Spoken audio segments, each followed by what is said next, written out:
Hello and welcome to Moderate Fantasy Violence, a podcast about pop culture and the world around it. I'm Alistair. And I'm Nick. And in today's episode, we will be discussing Star Trek Discovery Season 3 and the new Netflix film Rainey's Black Bottom, the final film featuring Chadwick Boseman. But before all of that, Nick, what have you been up to recently? In my sort of ongoing mini-series of video game rediscoveries, I've now moved on to Hollow Knight, a game which is notable for, well, it doesn't feature Batman or any other superhero characters, and it also played a whole of Lego Marvel superheroes, which was okay, but to be honest, those Lego games do get a bit repetitive after the first half or so. The endless bashing and doing simple puzzles aimed at children, which require very little actual skill. Whereas Hollow Knight, it's a sort of Tim Burton-esque platformer where you play a tiny little beautifully animated bug who's wandering around the huge nest where it used to live, and which seems like it's been decimated by some sort of recent apocalypse or mass die-off or something, getting attacked by weird bug-like creatures and occasionally talking to sort of sad-looking survivors, collecting soul and jumping on platforms and slashing people with its little sword, which it calls a nail. And yeah, it's basically a quite hard platformer with very vague sort of collect-em-up resource-gathering RPG elements where you have to collect enough money, which you get from dead enemies, to buy things from little shops to make yourself better at platforming, better at killing things. And yeah, it's mostly notable based on the things I've read about it for being quite hard. As someone whose main previous platform exposure was Sonic the Hedgehog and other Mega Drive games of the same oeuvre, Hollow Knight is definitely harder than Sonic the Hedgehog. It's on this sort of knife edge of difficulty where it very often requires multiple goes to get through a bit, but it never quite feels impossible. I always get just about far enough every time I sit down to play it for me to feel like I'm not just banging my head against the wall, although my head does still sometimes feel quite sore by the time I finally get past the bit I'm stuck on. I would estimate I'm probably about halfway through the game now, maybe a bit further, and I'm interested to see if during this final half I'll reach a point where the difficulty just tips into, actually, nah mate, this is no longer fun. But so far it's just about hovering on the good side. Challenging but not impossible. I suppose that's the challenge in making a video game, is to have it challenging enough that people don't find it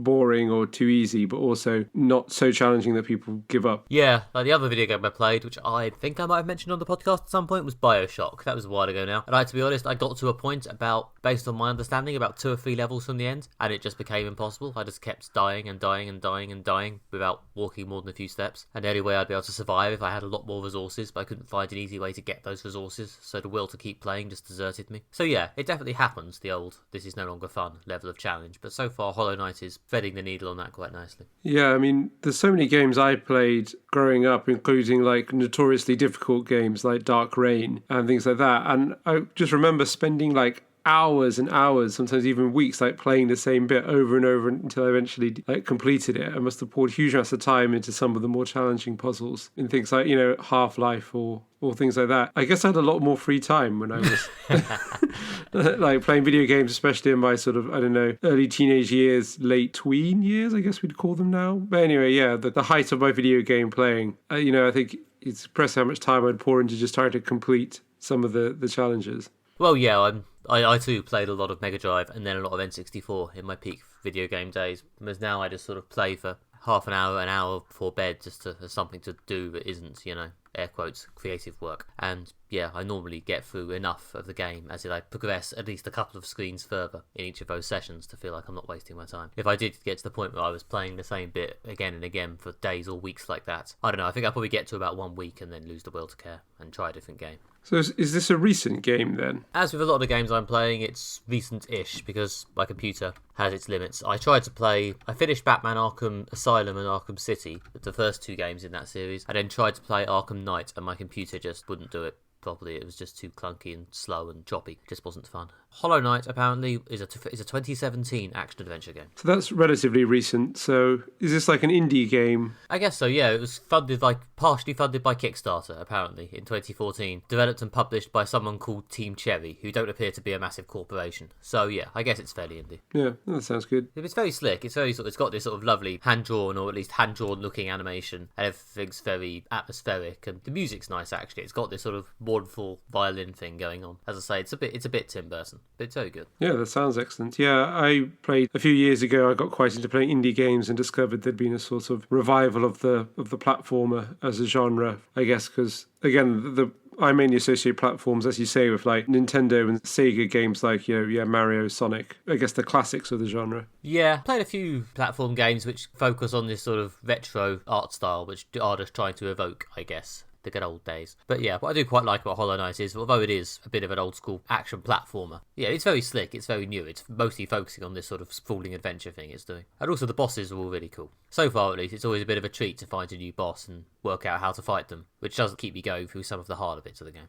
So yeah, that's my ongoing slow rediscovery of video games. Apparently there's a hotly anticipated sequel called Hollow Knight Silk Song coming out soon, but who knows if that'll play on my computer.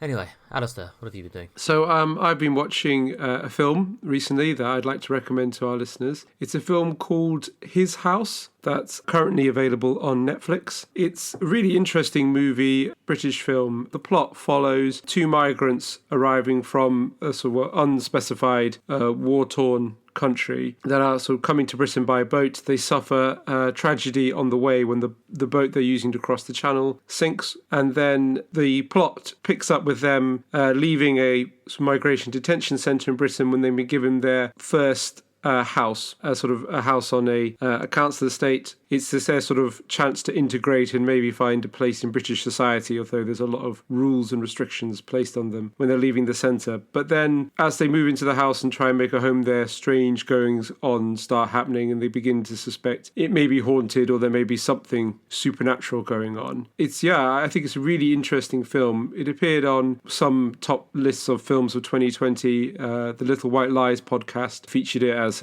one of the standout films of 2020.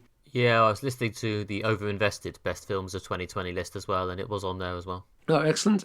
Yeah, and it is really, really good. The horror stuff is genuinely scary, and also really quite creepy, but it blends it as well with some interesting contemporary political discourse about migration and about poverty and sort of cultural integration and things like that. So it's interesting on a number of levels. Even if you're a fan of horror movies, I'd recommend it. But if you're a fan of films that deal with politics in interesting ways, I'd recommend it. It also co-stars Matt Smith, so if you're a fan of Doctor Who, I'd recommend it. Yeah, I may end up watching it partly on the various people I respect recommending it angle, and partly because it's always interesting to see the Doctors Who playing against type slightly. This is Matt Smith playing a villain, isn't it? Or some sort of obstructive bureaucrat? Yeah, well, his character is very much part of the system of, sort of draconian immigration control system. This is not a heroic role for Matt Smith. The film is interesting and it plays with our kind of expectations around issues of race and immigration in interesting ways, and it's quite sophisticated. So because it's quite a rounded film, it's difficult to say whether Matt Smith's a villain or not, but Matt Smith really, brings some kind of human integrity to the character. You kind of see where he's coming from. But at the same time, he's, I guess, part of the system that the characters are trapped in. Yeah, that sounds good. For some reason, I missed this entirely when it came out. I genuinely had no concept of it until people like yourself and podcasts started mentioning it as one of their films of the year. So, yeah, clearly, I don't know. Either I just don't follow enough film Twitter, or Netflix just didn't think I'd want to watch it. I think this would have been in the cinema had it come out, and maybe it would have got more attention that way. But as so much stuff is going straight to Netflix, it might have just kind of got sort of mashed into this big kind of malaise of things that have just all been dropped on Netflix. It's a film I had on my list to watch over the Christmas break that I didn't get around to, but I got around to it in the immediate post-Christmas period. One of the couple is played by Wumi Masaka, who obviously is quite well known and has been in quite a lot of parts, most recently seen as Ruby in Lovecraft Country. She was also in Fantastic Beasts and Batman vs Superman, so it's got high profile people in it, at least high profile for an indie film, so I assume it would have got some kind of cinema release in a more normal year. Yeah, I guess so. I read this week that Netflix are planning on putting out a film a week for the coming year, so I guess they've, even with the cinemas possibly reopening, or maybe because the cinemas aren't sure when they'll reopen, Netflix seem to have been able to get hold of quite a lot of stuff. Yeah, I saw their preview reel for the year when they put it up on Twitter. Yeah, there was a lot of stuff, and I was thinking that would definitely be, cinema films, films with brand name stars, such as, The Rock or Melissa McCarthy, or I think they've got Lin-Manuel Miranda's first directorial film and Halle Berry's first directorial film coming out. So that's quite a lot of high-profile stuff. Just more material for next year's Is Cinema Dead discussion. Yep, and more stuff I'm sure we'll be covering on the podcast, or at least some of it. Oh yeah, that's it. Yeah. But if you're looking for one of the good films of last year, I do highly recommend His House. I was talking to my partner and she described it possibly as like a British Get Out. And although it kind of feels different to Get Out, it's not got quite as much humour. And if anything, I'd say His House is scarier than Get Out. But in terms of the way that it's a horror stroke kind of fantasy film that plays around with contemporary ideas of like race and politics in Britain, then yeah, in that sense, it's similar to Get Out.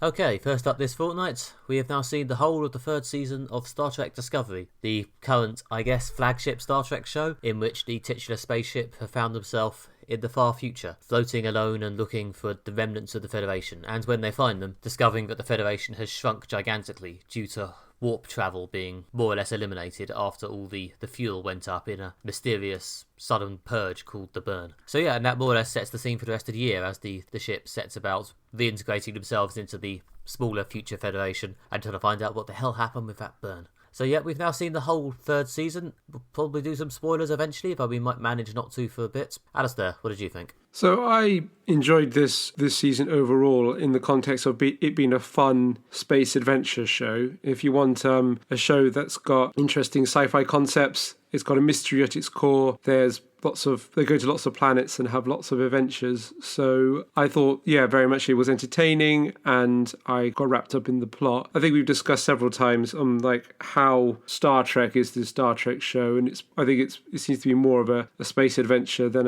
a Star Trek show. But on that basis, I did enjoy it. I liked the new setting with their first two series of this show fitting their plot kind of around the existing timeline before a lot of the key events. I think was limiting the amount of stories they could do, or at least they would eventually have run out of things they could do that wasn't retreading existing ground. So by moving them to the future, throwing in new settings, situations, new villains, they made it fresh and interesting, which I liked. The plot didn't exactly go where I thought it was going to go, which on some level was interesting because it was surprising. On some level it was disappointing because there were things that were set up that I felt weren't paid off. Maybe they will be paid off in the future season. Difficult to tell. I'm dancing around spoilers at this point. I assume we'll probably want to do a spoilery section at some point. But yeah, although I enjoyed the show, the plot kind of left me faintly confused stroke unsatisfied. Almost like a meal without a dessert or something. Do you mean the plot as in the resolution of the Burn mystery? It was more the fact that things they didn't explore. They resolved the Burn mystery and I felt reasonably happy with the ending. I didn't think it was amazing, but it wasn't disappointing. I just felt there was a lot of stuff they threw out that they didn't get to that seemed really like they would. Yeah. But yeah, it's more the stuff they didn't explore rather than the stuff they did explore, he says cryptically. Yeah, I guess we'll get to it in a bit when we give up on this vague talking and just do spoilers. But yeah, I guess they're establishing their new setting, and I do agree with you that, yeah, it's good that they've got this new setting because sort of dancing between the raindrops and doing all this prequel shit was, particularly by the end of season 2, I think they got when they'd literally just introduced the old cast of the Enterprise and had them hanging around. I think they got about as far as they probably could with that. I mean, plus, they are now commissioning prequel shit, the show, in the form of this new spin-off with Anson Mount as Pike and the rest of the Enterprise crew. So they couldn't really have two shows prequeling around, it would just get redundant. But anyway, we're not there yet. But yeah, this is... The thing I always end up saying about Discovery is that it sometimes seems quite shonky and quite like it's being maybe not entirely made up as they go along, but sort of thrown together. And it's usually sort of enjoyably entertaining as a space adventure, but often doesn't feel like it's actually good. And I guess I would note that this year's probably the closest it came to being good and getting a handle on the parts of it that work. Like I thought the action built to a good climax. Like there's a final sort of three-parter in the last 3 episodes of the season, which I thought was actually pretty good. I've actually really enjoyed watching that. I thought the action rose quite well through that, especially the sort of cliffhanger point between episode 1 and episode 2 was quite a strong bit of tension, which is nice, as quite often with Star Trek Discovery, I'll be honest, the main problem it sometimes has is I do not feel there is any threat whatsoever. You would clearly never harm any of these characters, nothing's going to happen. Whereas, yeah, the last 3 episodes of this season were a good sort of run of actual tension. The mystery of the Burn was resolved in a way that it was a bit flim-flam, it was a bit sort of hand-waving, but on the other hand, it also wasn't prequel mythology shit, and it wasn't just nothing at all. So I didn't mind that, and I enjoyed the effect it had on the characters. I thought Savu as captain is a fun storyline. I think he's probably the best character on this show. I think he definitely feels like the most developed and the one who's gone on the most genuinely affecting journey. I think Doug Jones gives the part a lot of soul, which is impressive considering the thick layer of rubber he's under. And really, I really enjoyed where that went, and I very much hope he'll continue to be a big part of this show, because I'll get onto my Michael Burnham issues later. I'm very much an advocate of Saru is the best part of this show. Saru is very good, and I agree that it was nice to see him as the captain. You feel like he's earned it. That was, a good payoff for the character. That was, within the things you kind of expected from the show. And although they'd moved around the captains a lot, it would get a bit formulaic to have like captain of the season again. So it's nice that Saru got promoted. I really like Tilly as a character. And I think she's another character that we've been on a journey with across these 3 seasons. She was elevated this season to be Saru's number one, or, the deputy. And at some point, in a couple of episodes, stood in for him as the captain or acting captain. And there were bits when the character was challenged by villains taking over the ship and things like that. And you can see how she's progressed from when she was sort of a awestruck roommate of Michael Burnham to now being a sort of capable officer. So I felt that character sort of paid off across the 3 seasons. And obviously there was some good Giorgio bits this season, including a very good 2-parter they had about halfway through or 2/3 of the way through, when Giorgio returns to the evil mirror universe where everyone's a supervillain. And, there was a lot of very camp high villain stuff that, if you remember, was quite fun in the first season. That was some good stuff thrown around. So yeah, I felt the characters were well served. The main cast, other than Michael Burnham, I guess, who do sometimes feel the show doesn't know what it wants to do with its main character. In the first season, they had Michael Burnham started a war. In the second season, they had Michael Burnham's brother, Spock. In this season, they seem to have, I don't know, Michael Burnham's a bit of a tearaway. But it feels like each season they know even less what they want to do with the main character, but still keep her as the main character. Yeah, I think the issue I've always had with Michael Burnham is that she never seems like the most interesting part of the cast, but the show is very fixated on making sure she's the main character most of the time and gets the most screen time. There's a few episodes in this season which have a lot less Michael Burnham in them and focus a lot more on the whole ensemble. And those episodes were almost always better, I thought. But yeah, I don't know. I also find the show's sort of in-universe attitude to Michael Burnham a bit strange. Like the extent to which everyone is falling over to tell her what a wonderful inspiration she is, even though she's probably betrayed them by disobeying an order within the last episode. Which, but I don't know. I mean, criticising Star Trek Discovery for spending too long having its characters affirm each other and tell them how wonderful they are is, I suspect, a bit like criticising the water for being wet or the Pope for shitting in the woods or whatever. So it's clearly just what they do. Their interpretation of the utopian vision of Star Trek is constant character-to-character affirmations. Honestly, I sometimes find the amount of time they spend having people tell Tilly she's brilliant a bit tiring as well. But I find it particularly strange with Michael Burnham, the amount of time the storyline has her betray orders and let people down, and yet the characters continue to tell her that she's the most wonderful human being alive. Yeah, it is a bit strange. I think some of it's sort of the inherited DNA of Star Trek being an Adventure of the Week show. Even though they're doing a lot of arc plot, there does seem to be an element that after each story it kind of resets to a baseline, that regardless of how much Michael Burnham will go behind their back or disobey orders, at the end of each episode everyone's relationship is basically reset to being friends. It's almost as if there's something inherent within Star Trek that kind of pulls them towards that, even though they're trying to do arc plot. There was a vague hint at the end of the season that there might actually be a permanent actual rift between Burnham and Stamets.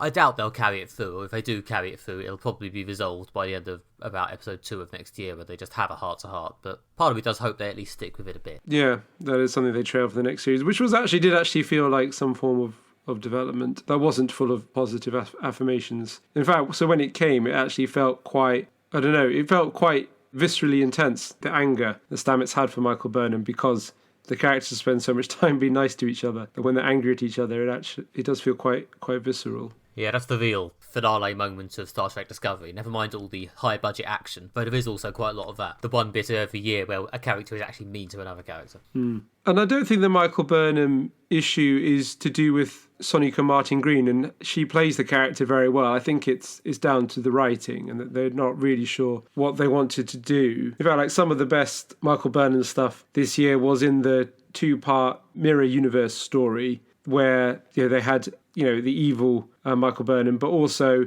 they were trying to explore Giorgio's, how she's changed since being in the in our universe, the good universe, and then her trying to have an influence on her adopted daughter in the Terran universe, who is still evil and ruthless. And they actually looked like they knew they had a sort of interesting dynamic between the characters with this sort of constant betrayal thing going on and this kind of the years of violence that they've both committed to each other and committed together because the Terrans are awful in the Terran universe. And they actually, had some kind of thought out plot they had an interesting character relationship. Both Sonica Martin Green and Michelle Yeoh were playing the parts very well. So that bit was good. It's just in the main show, they just don't really know what to do with the Michael Burnham character, but seem very wedded to her being the main character. Yeah, pretty much. Although I did actually quite like the Michael Booker relationship. I'm not entirely sure why. I enjoyed David Ajala playing the character, and I just felt like it was an interesting new beat for Michael Burnham to play actual happiness. Considering that Michael Burnham often creates drama where there needn't actually be any, her being in this weirdly contented, sedate relationship was actually quite a nice change of pace. Yeah, I liked their relationship. I did find Book was a bit of a dull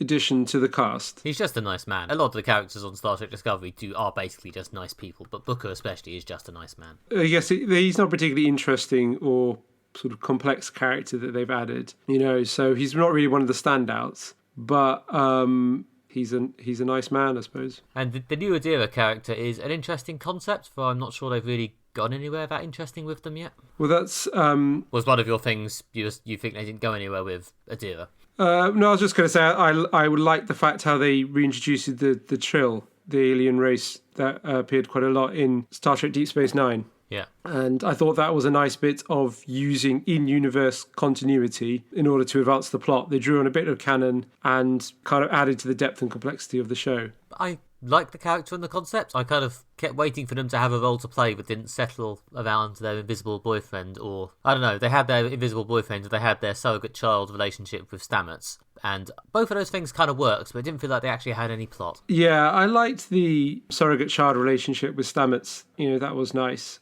And also felt that they had more to do with the Stamets character this year, gave him more of a role in the plot. I mean, there were a lot of nice character bits. I just kind of felt that was like a character arc. It was more about their relationship between the kind of the three of them as a sort of found family. It didn't really connect to the main sci-fi plot other than the early bit when they used them to find the Federation quite early on in the series. The rest of them is more just about their relationship. Yeah. But again, it was more, they do nice, happy, functioning relationships well in this show, which I suppose is part of the positive affirmation.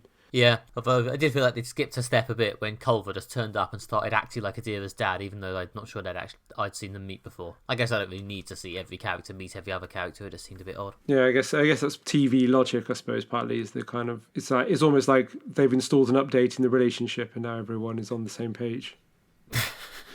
Nice, yeah.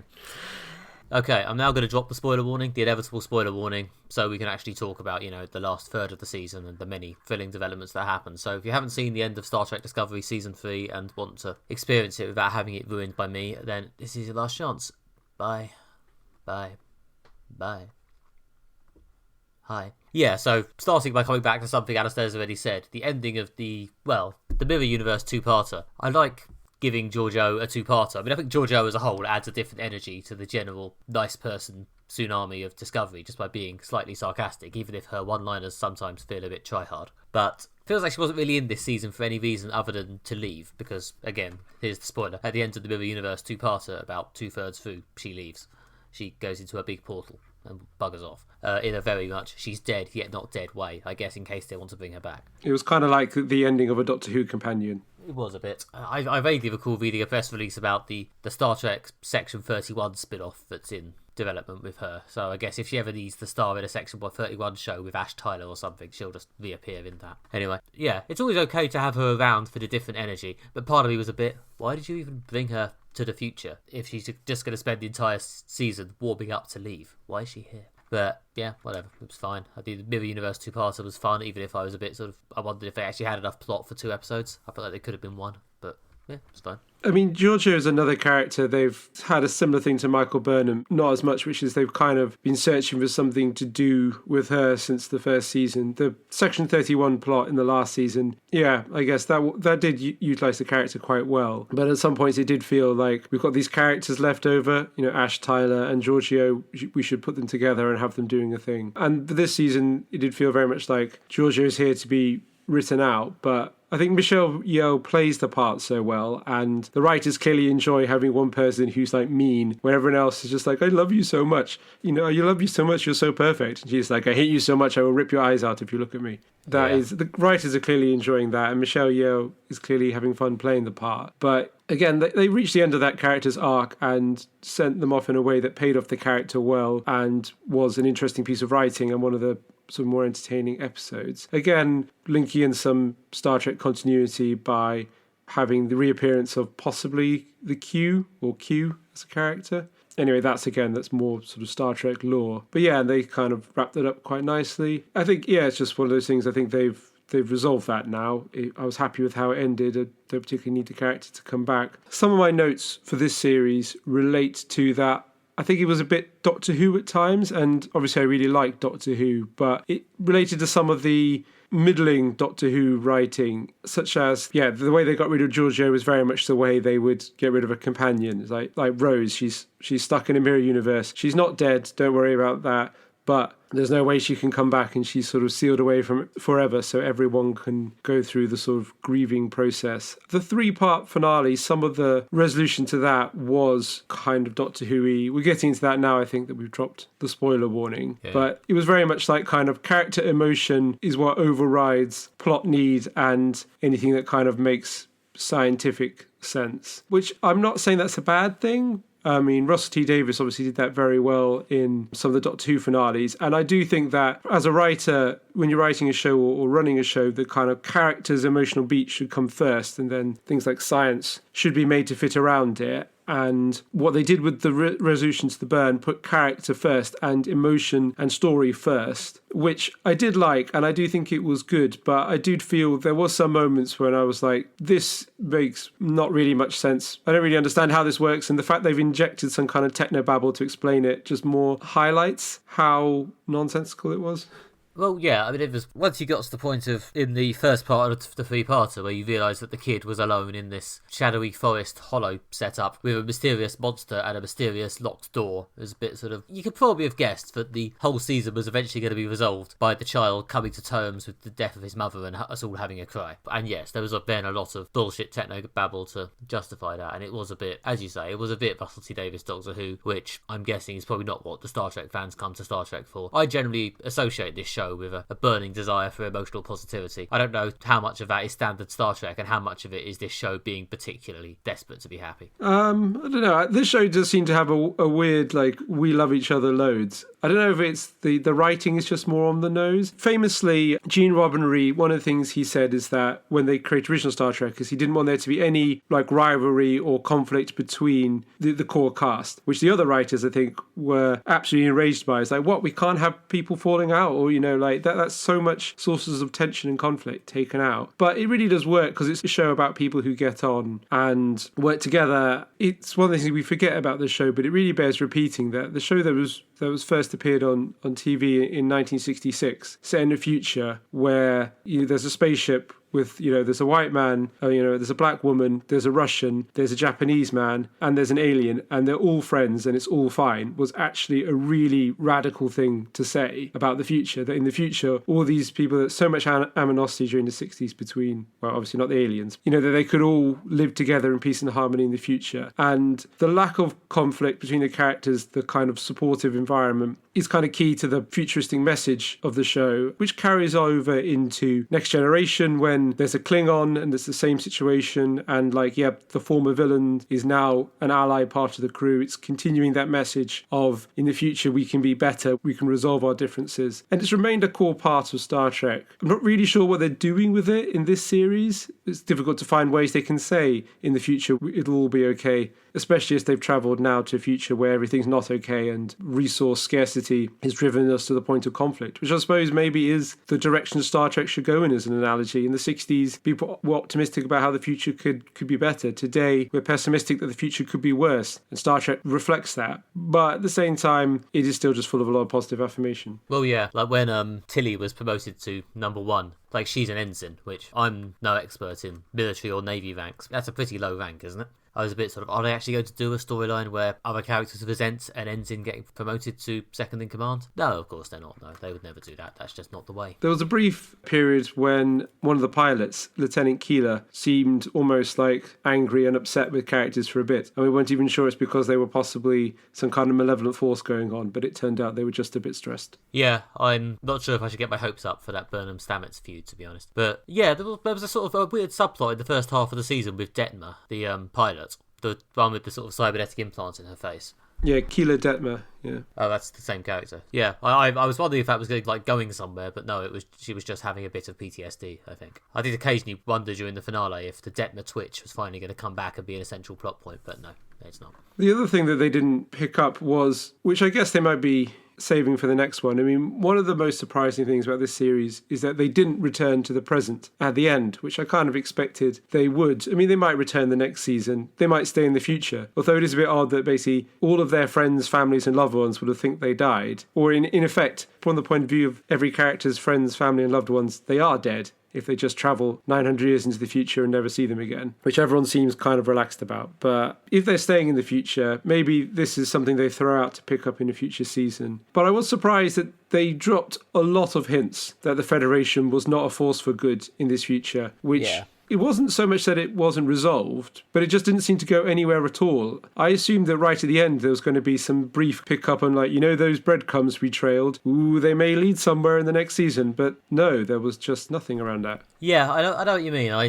spent the entire time waiting for the Admiral guy, who'd been a bit of a sort of closed book during the season, to be revealed to be a villain. But no, it turns out, I mean, there's still room for it, I suppose, but apparently not so far. It was a strange choice. It was almost an anti-twist, to be honest. It seemed so obvious they were setting up that twist, but it was then a surprise when they didn't. No, I do agree with you that I'm really surprised that they just kind of left that kind of unexplored, which I did find somewhat disappointing. Although one thing that made me laugh is that there's a geeky Facebook group I'm in, and when discussing Star Trek, the Admiral, who I can't remember the character's name because he's just the Admiral really, although he probably does have a name, they always refer Vance? to him... It is Vance, yes. Vance, yeah. He usually gets referred to as Badmiral because it's so obvious that they're going to be a villain at some point. And occasionally as Badmiral Just for Men, because he does look almost exactly like the person who appears on the Shore Just for Men hair dye products. Yeah, I did like where they went with him in the last, I think the penultimate episode actually, the middle one of the conclusion three-parter. There's a bit where he has a negotiation with the Osira character, which did actually do quite a lot to make both of those characters seem a bit more three-dimensional. I actually quite enjoyed those scenes. Yeah. Because the Osira character, the sort of green villain woman, had been quite two-dimensionally evil up to that point, and they did an impressive job of, again, in a sort of weird anti-twist of, oh, it turns out she's not a generic villain, she actually has a complicated thing she wants, and she's going to have a surprisingly nuanced negotiation with the Admiral about it. Those were actually really good scenes. Yeah, I really like that part. It was surprising. That was one of the things when, like, yeah, it caught me by surprise. I thought, you know, she had some kind of plan to steal all their dilithium, which is why she kidnapped the crew and the ship of Discovery. But no, she actually wanted to negotiate a peace deal, end a conflict, and bring the two factions together. Yeah, that was a surprising twist. I did not anticipate that going. I thought, oh, that's an interesting and original direction. I'm, very much on board for that. Yeah, it's weird in some ways. The finale consisted of this sort of strand with Osira, which turned out to be a surprisingly nuanced bit of science fiction, and the stuff with the burn, which did not. Yeah. It was a strange set of things mashed together. And yeah, I too was pretty pleased there isn't another hard reset at the end of the season, because we've had that to varying degrees at the end of both previous seasons, with the changing of captains or the going to the future. And it looks like, well, I say that, we are going to get a change of captain, I guess I can now say. Now we're under this nice comfy spoil wall. I'll get to it in a minute. But yeah, I like the fact that we seem to be continuing on in this setting with the ship in this future working for this admiral. Hopefully some of the conflicts and things we've mentioned, like the Emerald Chain and Adira and other stuff, will carry on and develop, and we'll actually be able to get a sense of the show, having its own universe and bedding in a bit, which is something they haven't really done so far. Yeah, and also bring in new things and explore, which is obviously one of the great appeals of Star Trek Voyager, future has opened up a whole new quadrant, new villains, new interesting things to discover. Going to the future, they've opened up all sorts of new things they can introduce. But yeah, there was also the very final beat of the season where Michael Burnham became captain, which, to be honest, I'm less annoyed by that itself than you might expect from me, because they've clearly always been going that way, so they might as well jump to it. As a big Saru fan, as I mentioned earlier, part of me would have liked to see him get more time, because I do like his character, and having him at the centre of the show does appeal to me, and if he's gone permanently or given a reduced role for a while, I'll be sad. But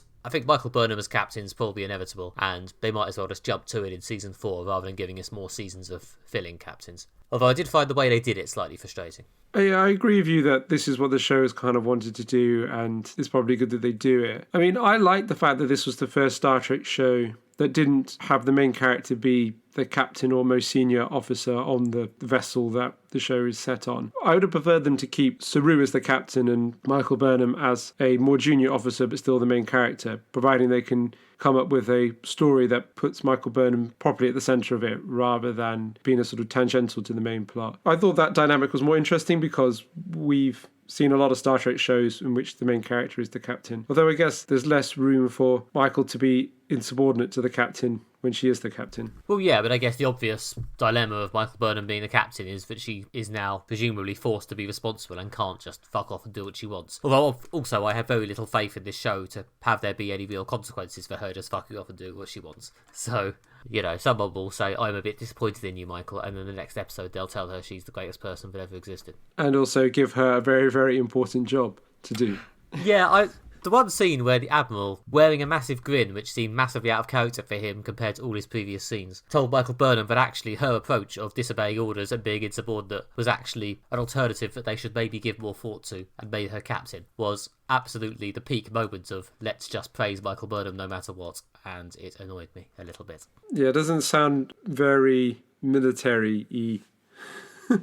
Yeah, it's annoying if only because surely there are ways to make her captain even without saying you're the best, Michael, and everything you did was justified in retrospect. They could have just said, you know, Saru's taking some time out, Tilly's decided she's too traumatised to keep being captain. You are now captain by process of elimination. They didn't have to do this whole everything is forgiven and you are the queen. Yeah, in fact, if anything, Michael Burnham reluctantly becoming the captain would be more interesting than it being the ultimate reward for many, many rounds of insubordination. As I say, I mostly really like the last 3 episodes. I find this show, honestly, sometimes a bit better when it's, you know, running hard on the action. I think it disguises some of the need to slow down and affirm each other.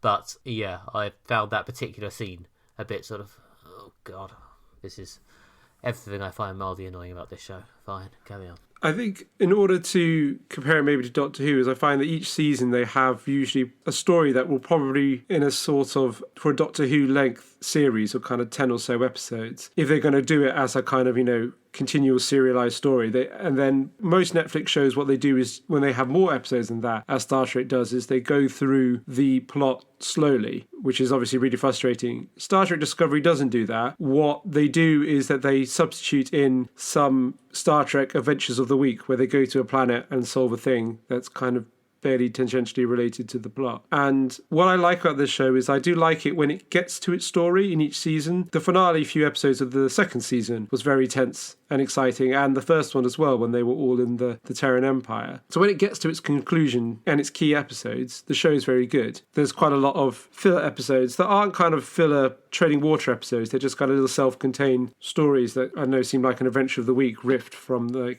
mid-90s. Yeah, in some ways there's something weirdly dated about this show compared to the slick premium telly of its peers, I guess. But yeah, as I say, I still enjoy it as a slightly lightweight, silly space adventure, even if I can also intellectually criticise it for being a bit jerky and overly gushing. And this was probably their strongest season in terms of actually having a world and a structure and building towards something. Yeah, I agree with you there. Definitely strongest season, and definitely the new setting really helped make it interesting and entertaining. So yeah, despite everything I've just said, which was mildly critical, I'll be back next year.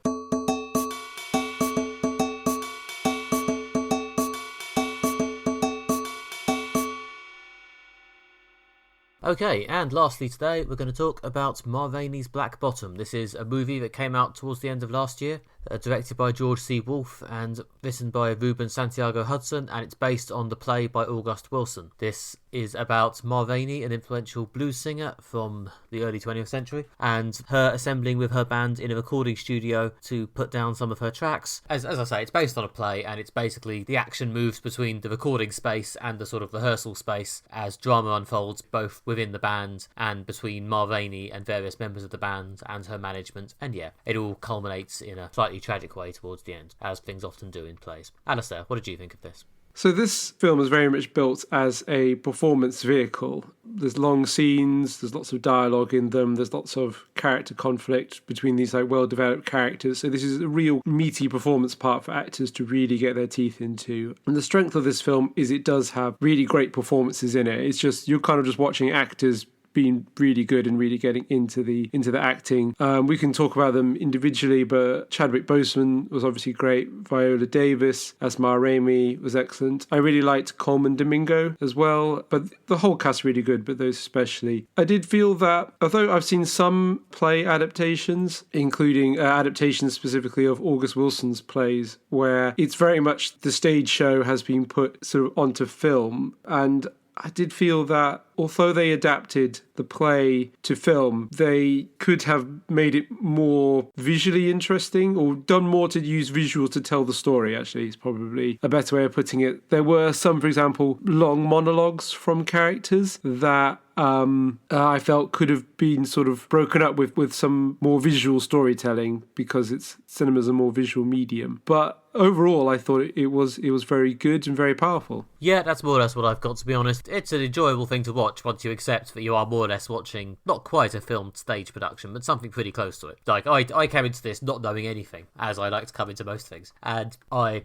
pretty much got that this was going to end up being based on a play within about 10 minutes of it starting. Like, it's fairly obvious from the style, the fact that it's, about a dozen or so characters in a couple of spaces. And yeah, you're right, it's not particularly visual. The dialogue is not quite as naturalistic, I guess, as you usually get in cinema. As you say, the sort of the monologues, the way people are able to break off into spurts of flowery language without anyone interrupting them. But once you accept that that's what you're watching, it's enjoyable. I mean, I haven't seen this play before. I'm not sure I'm particularly familiar with any of August Wilson's work. And, the dialogue flows very well. The actors bounce off each other. I like the way that there's about 9 or 10 characters in this small space, and you get a feel for who they all are quite quickly. It's very sort of deftly done. And the performances, especially Viola Davis and Chadwick Boseman, are probably the highlight here. I mean, I guess this being made very theatrically, it does give them a lot of space to shine and deliver their long monologues, which those two especially both get, and they both do it with a lot of power. It's hard not to focus on Boseman with the tragedy of his death, but Viola Davis is very, very, very commanding here, both playing this sort of comedy diva stuff and then bringing some pathos to it later when she gives her monologues about exactly,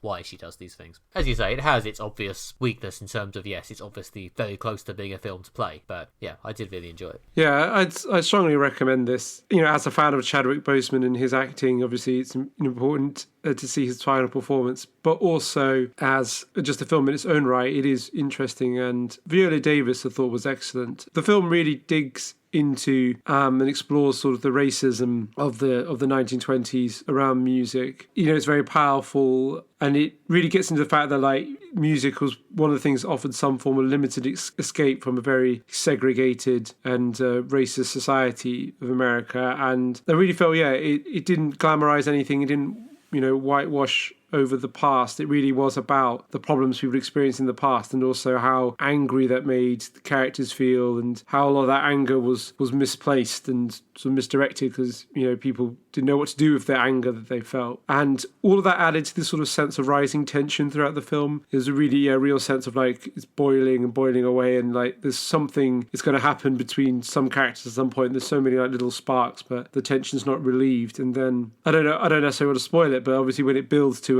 a final, quite shocking final confrontation, it is feel like we've gone on a long journey to this point, bringing in like a lot of not only tension in the film but also wider tensions in society. I guess the interesting thing they're playing with here is in this situation where the black performers seem to have some power, because obviously they're the ones with the talent, they're still sort of skirting around the white people in a lot of small ways, and it's still hard to escape from, the wider racism that's out there. And obviously there's a couple of unpleasant moments towards the end. And the final moment, like the very, very last scene of the film, is a very straightforward, affecting smash cut to, oh no, everything's horrible.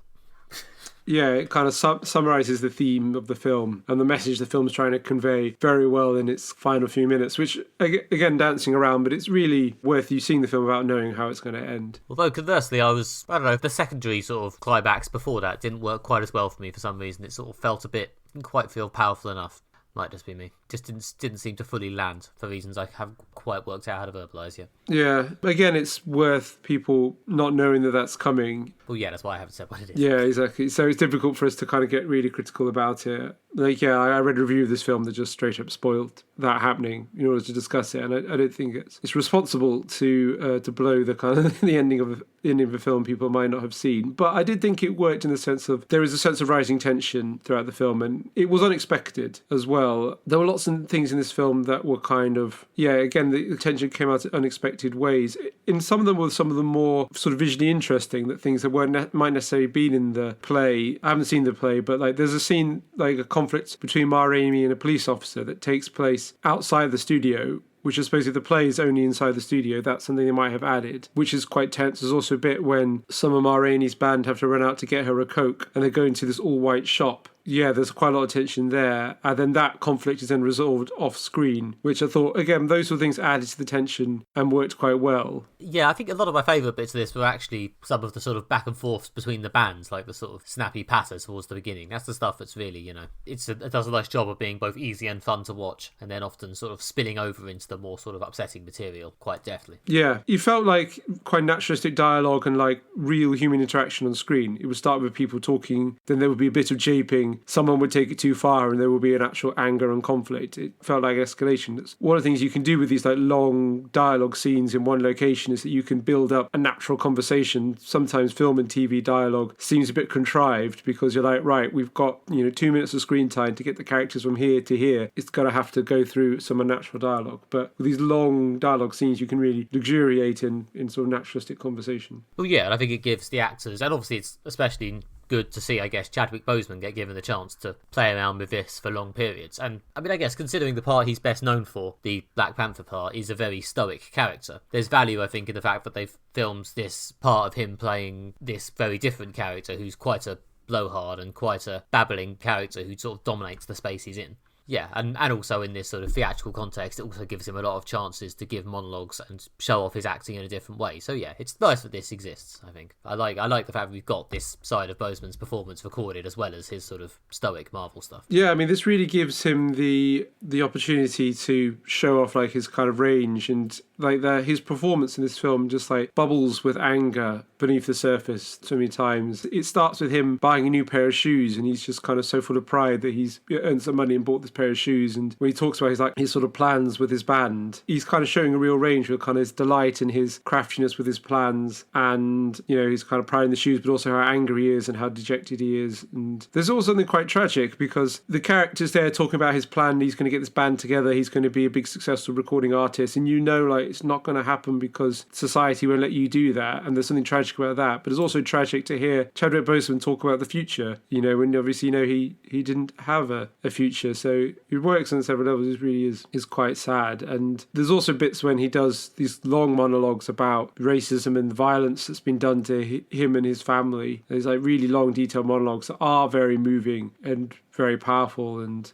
although like again some of it's just you can't just watching one actor sort of emote, and part of me is thinking that like you could be doing something more visually with this because this is film, a visual medium. It's not enough necessarily to just put the monologue from the play onto film. It's not a criticism of Chadwick Boseman. He's great in the way he delivers the monologue, and it's a really powerful piece of acting. It absolutely stands out. It wouldn't surprise me if he got Oscar nomination for this. It just deserved. But there is elements where maybe it could have been done visually slightly differently, but it's not at all a slant on how well Chadwick Boseman performs these really horrific stories told with this like long monologue. Yeah, I mean, I guess 'tis the season to wank on incorrectly about the Oscars. I don't know if I would be amazed if we don't get at least a posthumous nomination for Chadwick Boseman. I don't know whether they'll go for this or Da 5 Bloods, or I guess can you just nominate him for both? I don't know, but it would be interesting. I don't think you can get nominated for both. You might be able to get 2 nominations though.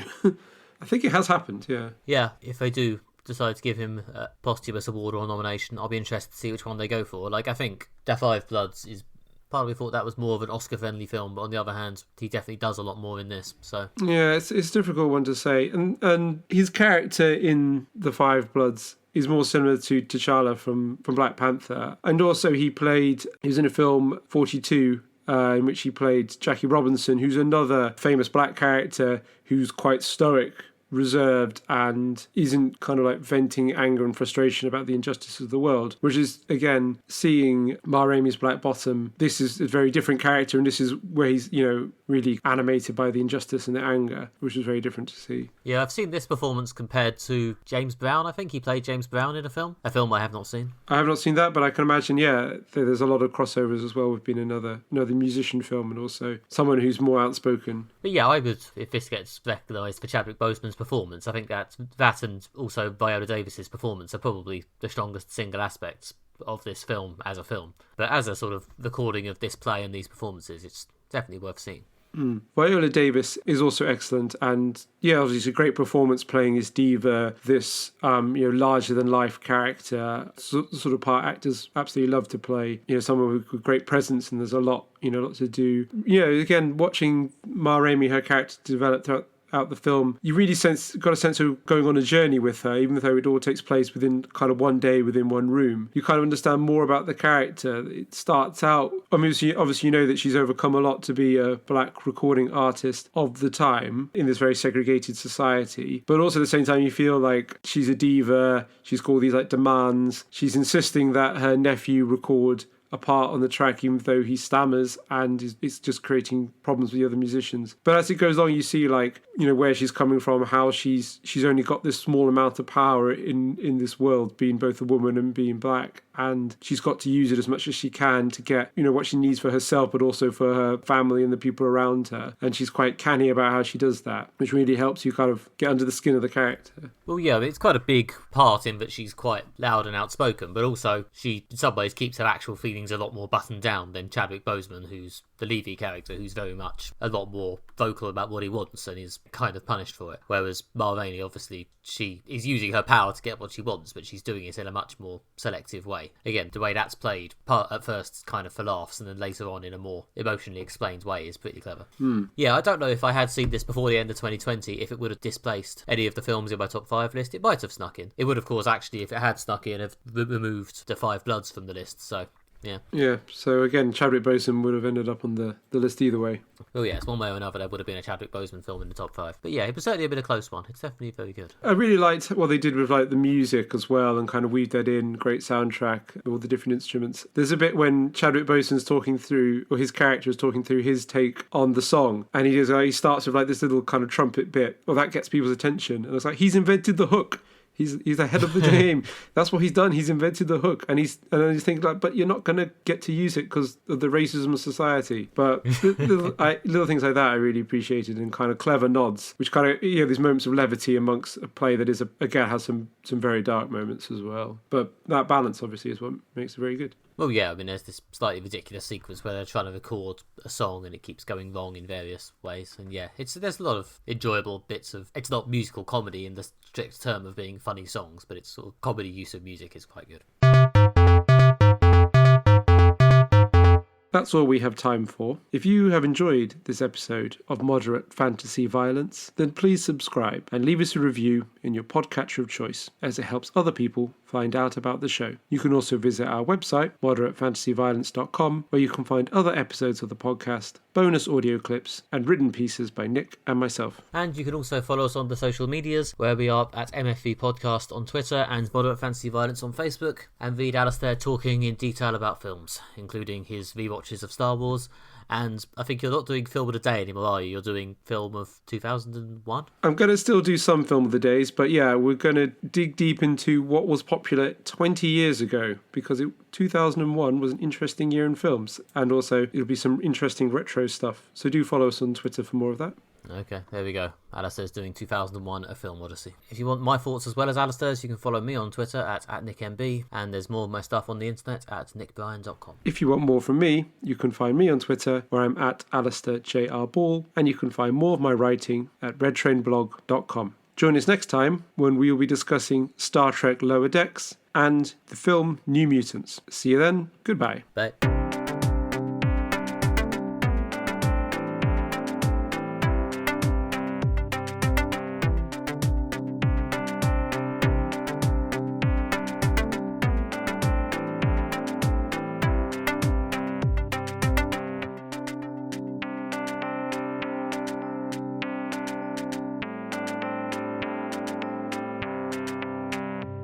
Like, some of it was a bit Doctor Who in terms of the... Get that. Could you try again? Fuck off, Siri.